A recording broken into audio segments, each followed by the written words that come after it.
ഒരു ചോദ്യത്തിന് ഉത്തരം എഴുതുന്നതിന് 30 സെക്കൻഡാണ് അനുവദിച്ചിരിക്കുന്നത്. 30 സെക്കൻഡ്. സമയം കഴിഞ്ഞാൽ ക്വിസ് മാസ്റ്റർ പെൻ ഡൗൺ പറയുന്നു. അപ്പോഴെല്ലാവരും പേന താഴ്ത്തി വെച്ചിരിക്കണം. പിന്നീട് എഴുതരുത്. ചോദ്യം ചോദിക്കുന്നു, 30 സെക്കൻഡ് കൊണ്ട് ഉത്തരം എഴുതുന്നു, പെൻ ഡൗൺ പറയുന്നു, പേന വയ്ക്കുന്നു. അടുത്ത ചോദ്യം ചോദിക്കുന്നു, അതിന് ഉത്തരം എഴുതുന്നതിന് 30 സെക്കൻഡ് അനുവദിക്കുന്നു, പെൻ ഡൗൺ പറയുന്നു. ഈ രീതിയിൽ നമുക്ക് 30 ചോദ്യങ്ങളാണ് ഉള്ളത്. ഓരോ ശരി ഉത്തരത്തിനും 1 മാർക്കാണ്. അപ്പം 30 ചോദ്യങ്ങൾ, ഒരു ചോദ്യത്തിന് 30 സെക്കൻഡ്. അപ്പോൾ 1 മിനിറ്റ് കൊണ്ട് 2 ചോദ്യങ്ങളുടെ ഉത്തരം ചെയ്തിരിക്കണം.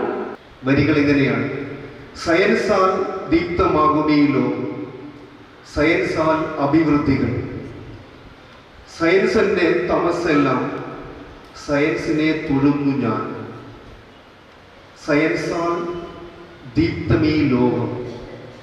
സയൻസാൽ ഏറ്റവും വെളിച്ചം പകർന്നതാണ് ഈ ലോകം. 30 ചോദ്യങ്ങളിൽ ഏറ്റവും കൂടിയ മാർക്ക് കിട്ടിയിരിക്കുന്നത് 14 ആണ്. Code number 264.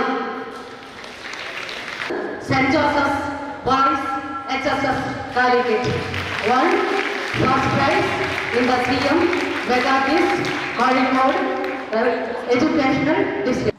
നമസ്കാരം, എൻ്റെ പേര് മുഹമ്മദ് റഷ്ദാൻ. നമ്മളിപ്പം CM ക്യൂസിൽ സ്കൂൾ ലെവലിൽ സെലക്ട് ആയിട്ടാണ് ഇവിടെ നമ്മുടെ സർക്കിൾ തല മത്സരത്തിലെത്തിയത്. അപ്പോൾ ഇവിടെ ആദ്യമായിട്ട് വന്നപ്പം ഒരുപാട് കുട്ടികളെ കണ്ടപ്പം കിട്ടുമെന്നൊരു പ്രതീക്ഷയില്ലായിരുന്നു. അപ്പം 30 ചോദ്യങ്ങളാണ് ഉണ്ടായിരുന്നത്. എല്ലാ മേഖലയും ടച്ച് ചെയ്തുകൊണ്ടായിരുന്നു ക്വസ്റ്റ്യൻസ് എല്ലാം കടന്നു പോയത്. അതിൽ നമുക്ക് 14 മാർക്ക് കിട്ടി. അത് നമുക്ക് നമ്മുടെ സർക്കിൾ, കോഴിക്കോട് സർക്കിൾ തലത്തിൽ 1ാം സ്ഥാനം ലഭിച്ചു. അതിൽ വളരെയധികം സന്തോഷമുണ്ട്. ക്വിസ് എന്ന് പറയുകയാണെങ്കിൽ എല്ലാ മേഖലയും ഉൾപ്പെടുത്തിക്കൊണ്ടായിരുന്നു ചോദ്യങ്ങൾ കടന്നുപോയത്. ഇത്ര തന്നെ പറയാനുള്ളൂ. അടുത്ത ജില്ലാ തലത്തെ മത്സരത്തിൽ നമുക്ക് പങ്കെടുക്കണമെന്ന് ആഗ്രഹിക്കുന്നു. നന്ദി, നമസ്കാരം. ഹായ്, ഞാൻ അദ്വിക പിസിനി. ഹായ്, ഞാൻ ഫാത്തിമ മിസ്ക. ഞങ്ങൾ Sevamandiram post basic higher secondary സ്കൂളിൽ നിന്നാണ് വന്നിരിക്കുന്നത്. ഇന്ന് ഇവിടെ നടത്തിയിട്ടുള്ള ചീഫ് മിനിസ്റ്റേഴ്സ് മെഗാ ക്വിസിൽ കോഴിക്കോട് വിദ്യാഭ്യാസ ജില്ലയിൽ നിന്ന് സെലക്ട് ചെയ്തിട്ടുള്ള 10 ടീമുകളിലെ ഒരു അംഗമാണ് ഞങ്ങൾ. നല്ല ക്വിസായിരുന്നു. ആകെ 30 ചോദ്യമായിരുന്നു ഉണ്ടായിരുന്നത്. കേരളവുമായിട്ട് ബന്ധപ്പെട്ട സമസ്ത മേഖലകളെ കുറിച്ചിട്ട് ഇതിലുണ്ടായിരുന്നു. കേരളത്തിൻ്റെ പുനരുദ്ധാരണം എല്ലാവരും ബന്ധപ്പെട്ടുണ്ടായിരുന്നു.